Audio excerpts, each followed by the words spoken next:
Am I the a-hole stories? Would I be the a-hole if I go to my younger daughter's wedding? My younger daughter, Hayleigh, 28 female, is marrying my older daughters, Jennifer, 30 female, ex-fiancé, Sam. Jennifer is mad at me because I'm going to Hayleigh's wedding. She says that I'm condoning her bad sister's behavior as always, but that's simply not true. When the wedding was called off, and we found that it was because Sam and Hayleigh were dating, I called Hayleigh immediately and I asked her to rethink the relationship. Not only for her sister's sake, but also because, if he could do it once, he could do it twice, and I didn't want her to get hurt. She reassured me that that wasn't the case, that they were meant for each other, and had known this for a long time, so I left it at that. I spoke to Sam, too. He apologized for any hurt he may caused, but said that it wouldn't be fair to marry Jennifer, when deep in his heart he knew that he was in love with Hayleigh. They've officially been together for a little over a year now, and they truly seem happy and in love. My husband is supporting Jennifer. He's disgusted with the whole situation, and doesn't want anything to do with it. At one point he announced that he wouldn't be giving Sam his blessing, or walking Hayleigh down the aisle. I don't like what this household has become. This is the first Christmas we haven't spent together as a whole family. I don't like the situation any more than my husband or Jennifer do, but they don't understand that ignoring the reality of it doesn't make it go away. When he had said that he wasn't walking Hayleigh down the aisle, she was devastated. I asked my husband if he was willing to risk his relationship with Hayleigh by not walking her down the aisle. Jennifer accused me of trying to twist him to my side. I told Jennifer that it's not about sides, it's about learning how to forgive. I've told her that it's been over a year now since her and Sam broke up, and she's been bitterly jumping from relationship to relationship because she's so focused on Hayleigh and Sam, and that if she never learned to forgive them, she'll never be at peace. She says that I don't understand that Hayleigh purposely stole Sam from her, and that she's been doing this since they were kids and I never noticed. I told her that she should have told me then. She said that I should have been paying closer attention and noticed it.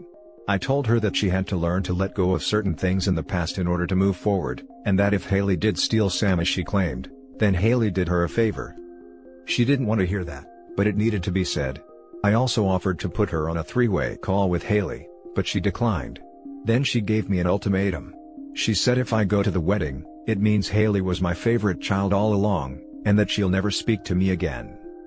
I told her that I'm going to the wedding, just as I would have gone to hers if she was in that situation. She said okay and hung up. Later, my husband calls me from work telling me she called him crying. Edit.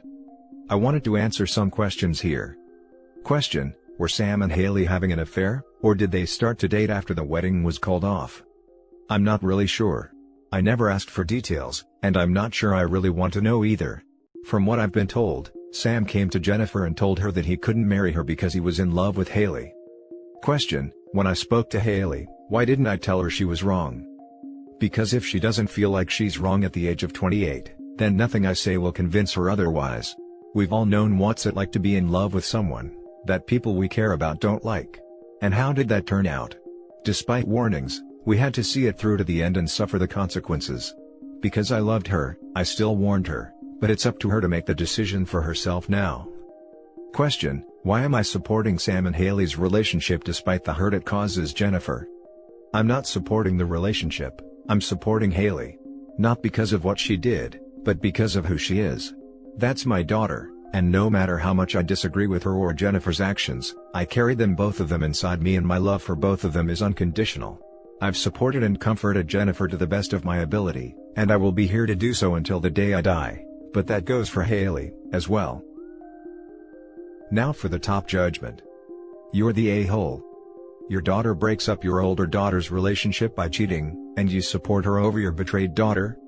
She is the victim here and you're telling her they did her a favor, and get over it and be nice? How did you ever even become a mom? Sounds like her accusations absolutely have merit, and you likely do favor your youngest. Don't be surprised if you lose her relationship for good. Sounds like you've already lost her respect and love. So glad at least her father is there for her. She became a mom the same way her Hayleigh betrayed her sister, by having intercourse. Pretty simple. She then consistently chose to be a bad mom after having the act, the same way Hayleigh is choosing to be a bad sister by having the ex.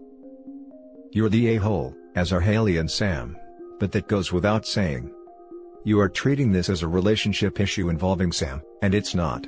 It's about Jennifer being betrayed in the most personal way by her sister. As a mom, you can, and should, love and support Hayleigh as your daughter, but that doesn't mean condoning a relationship. She needs to learn there are consequences to such incredibly cruel behavior, one of which should be she doesn't get her dream wedding with universal acceptance. You're the a-hole. Your youngest child stole your oldest child's fiancé, and a year later, is going to marry him. She knew she was going to break her sister's heart. I'm sorry, but no matter what I felt for someone, there is no way I would betray my sister. Not even a friend, never mind family. Your daughter can be as upset as she wants about her dad not walking her down the aisle. To be honest, she needs to suck it up. Upset? Boo-hoo. It's of her own doing and a fraction of the hurt her sister is feeling. You are choosing your youngest by going to her wedding. Your eldest has done nothing wrong, except for be betrayed by two people who should have had her back. If a man ever did this to my daughter, I wouldn't be having much to do with him at all. Let alone supporting a marriage to my other daughter. I support both my daughters. Sadly this is one of those situations where you don't get to support both. You have to choose, and OP has very clearly chosen her favorite, the one who with this terrible man betrayed her sister, and everyone seems to see it but her. How gross. OP, you're the a-hole. Now for the next story. Am I the a-hole for giving my nephew a $50K loan as a wedding gift? I'm 55 male, retired after getting really lucky with investments. I'm not rich, but me and my wife have more than enough to live comfortably for the rest of our lives. My nephew, 24 male, has been putting himself through an ordeal this year. Trying to hold on to his job while also proposing and planning a wedding to his lovely girlfriend, while also planning to buy a house. After doing the math on his purchase, due to HOA rules, he needed another $35K in cash to close the deal. As soon as I heard about this, I offered to lend him $50,000 interest-free as a wedding gift. I told him he can pay it back whenever he can. I know Reddit has a thing about not lending to family, but he's a good kid and he's good for it. No question. My nephew, his soon-to-be wife, and my brother, have all called me to thank me for the gift. To be honest, I'm happy to help out the new couple, so it's not a big deal. My sister-in-law on the other hand, was not so sanguine. She called me this morning to tell me the couple has an online wedding registry, and I told her I already gave the couple my gift. She got very upset with me, and told me that a loan is not a gift since I'll eventually get all the money back. I told her that it is a gift because 1. The loan is interest-free, whereas with a bank, over 30 years they'd probably pay $25,000 in interest. 2. My nephew doesn't need to spend the money, the HOA just insists we have it in cash. Don't ask, he intends to invest it, and should be able to grow it in the coming years. Eventually he can return the principal and keep all the gains. 3. They couldn't buy the house without the money, so part of the gift is the ability to buy their dream house. 4. The couple is happy with their gift. Even still, my sister-in-law took the opportunity to call me miserly and cheap, and insisted I actually spend some money to buy the couple a gift. At first, I thought she was wrong, but then I thought maybe she has a point. In the sake of family peace, I purchased a few things off the registry, but am I the a-hole for initially only giving the loan? Now for the top comments. Not the a-hole. I'd take an interest-free $50K loan over a silverware set as a wedding gift in a heartbeat. Absolutely LOL. If I was OP, I'd call nephew and tell him, okay, so as your mother requested you'll be getting a blender for your wedding and no more $50K loan. And then sit back with popcorn. Edit, once the dust settles and she grovels suitably, go back to your original gift. Not the a-hole, the audacity to call you cheap after giving her son a $50K loan to buy a new house. I thought this was going to be a post about them being annoyed you didn't consult them first, but she's just upset because she wants you to buy her kid a second gift? I'm not sure why you'd even think you're the a-hole here, but rest assured you're not. Yeah, I thought this was going to be you are making everyone look bad by spending too much, but miserly? WTF? Not the a-hole. I think you're being incredibly generous. You aren't giving them a physical gift, sure. But you're gifting them a head start on their future. As someone going through an extremely similar situation, juggling house hunting and wedding planning during a pandemic, I would be eternally grateful for the ability to breathe a little easier. Don't worry about you sister-in-law, you nephew and his family seem to understand how important this is. Don't sell yourself short. The next story is titled, Am I the a-hole for telling my brother not to contact me again until he gets his life together? Even though I, 27 female, am 10 years younger than him, 37 male, I have always been my brother's keeper. Ever since I was a kid, I noticed my brother was not like other people when it came to his alcohol intake. For years, I watched as my brother essentially ruined his life over his addiction, as I and the rest of our family begged and pleaded for him to help. We have offered every bit of help, which is just met with anger, refusal, and being told to mind our own business. From being arrested for public intoxication, being put on a ventilator because of alcohol poisoning, or erratic behavior, my brother has done it all because of his addiction. My brother stated if I really cared for him, I would just be there for him whenever he needed me. As we are close, I promised I would always be there, but he really did need help. Back in October, my brother was diagnosed with liver failure from years of hard drinking. Thinking this would finally be the push he needed to get help, my brother told me that he was never going to stop. That this was the way he wanted to live his life, and no one could tell him otherwise. He lived as a drunk and wanted to die as a drunk. I cried and told him that unless he got help, I would not be helping him out anymore. Being worried about him has taken an emotional toll over the years, and I couldn't do it anymore, and hung up. The day after Christmas, I got a call from the county jail where he was at. Apparently, something happened, that he wouldn't go into detail, but he was in jail and he needed me to come and help him out. He lives around the San Jose area, and I live around the Las Vegas area. I asked him what happened, and he refused to tell me. I asked him if it was regarding his addiction, and he refused to tell me again. I told him unless he told me what was going on, I would not be going out there to help him. I have a chronic lung condition and cannot travel due to everything going on. He told me that he needed me, but was adamant that this didn't change a thing. I told him I was sorry, but until he got his life together, I did not want him to contact me, and hung up. After thinking about it and talking to my husband, I blocked his number along with all his social media. My family really came for me for doing that, stating I was a horrible person to do that to someone who is so in dire need of help, but I am fed up. I cannot help someone who doesn't want to help themselves, and after literal years, I am done. None of my other family members decided to step up and help him, but have always expected me to drop everything to help him since I am the closest one to him. So, am I the a-hole for not helping him out? Top comments. Not the a-hole. Your family is hypocritical. They're just as capable of helping out your brother as you are. They're just all comfortable with the scenario, where you're always digging him out of his own manure. Sucks to be him to realize his hole's gotten so deep, the rope you offered him doesn't reach him anymore. And that's his own fault. Not helping someone who spits on your hand every time you offer it, isn't the wrong thing to do. It's the healthier option for you. Absolutely. OP's family wants her to keep herself perpetually lit on fire to keep her brother warm. Not the a-hole. Join Alcoholic Anonymous. You can't make someone want sobriety. You also can't destroy yourself trying to get him sober. Only he can do that. Your family is wrong to blame you, he's the addict. You've reached your limit and you have to let him find his sobriety. Enabling him hasn't gotten him sober yet. Not the a-hole. You are not obligated to enable your brother's addiction. Exactly. OP, your brother has never dealt fully with the consequences of his addiction because you were always there to cushion his fall. This has enabled him to stay an addict. Now I'm not saying this is your fault, but you are a piece of the familial puzzle that's helping him to stay this way. It is way past time for him to find out what happens when he truly has to solve this problem himself. Often that's the only motivator to change. Think about it, why would he change now? He knows that you'll always help him up when he falls. It sucks and it feels counterintuitive, but it's the only way. I second, or 42nd, all the fellow Redditors that recommend Alcoholic Anonymous. They can help you see this cycle and break free of it, while feeling good about yourself and your decisions. My partner's brother is an addict too, and we have kind of a mantra about it now: nothing changes if nothing changes. Best of luck to you. Now for the last story. Am I the a-hole for not sharing money I have saved for my niece with my wife's nephews? Back in 2000, I had the fortune of winning a lottery. It wasn't millions or anything, but I paid off my college loans, bought a house, and was able to be comfortable even through the recession in '08.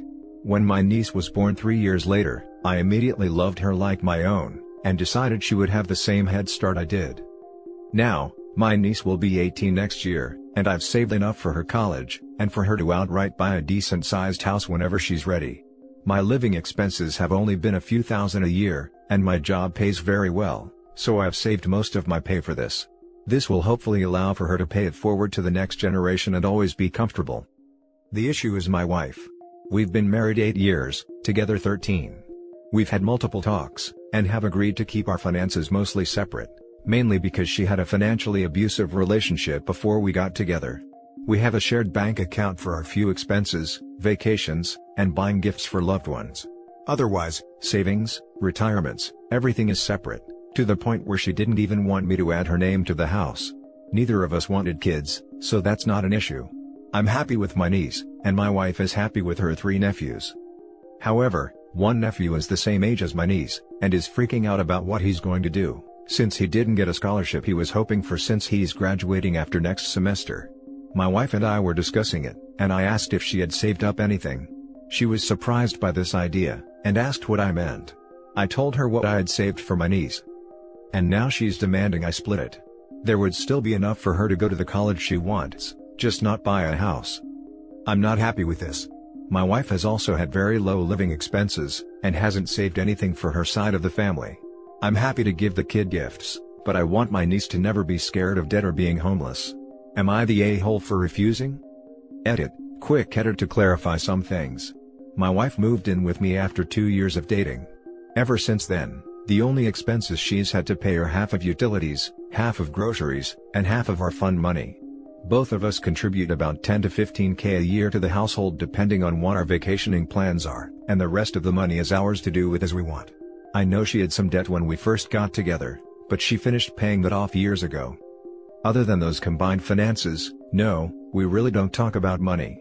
Her request to keep things separate, and so long as neither of us are gambling addicts, we didn't really need to know what the other does.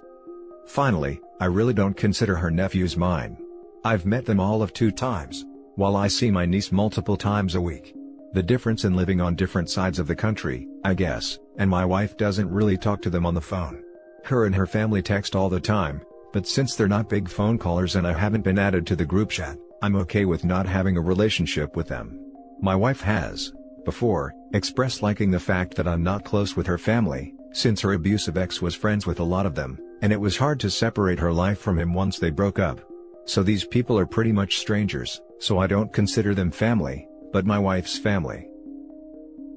Now for the top comments. Not the a-hole. Wife, I was financially mistreated in past relationships. Separate accounts / savings and so forth. You, okay. Separate finances. Wife, you have that much saved for niece? Gimme. You, nope. Wife, surprised Pikachu and angry face. Me, LOL. Stand your ground. Hit the nail on the head. Also stated in the comments she wants the money he saved split 4 ways. 1/4 to the niece, 3/4 to her 3 nephews. That's not how this works. Wife is an audacious a-hole. OP, tell your wife, since the finances are split, there is no need for any further discussion. The money is for your niece. Good day, in my Fez voice. Not the a-hole. My wife and I were discussing it, and I asked if she had saved up anything. She was surprised by this idea, and asked what I meant. I told her what I had saved for my niece, and now she's demanding I split it.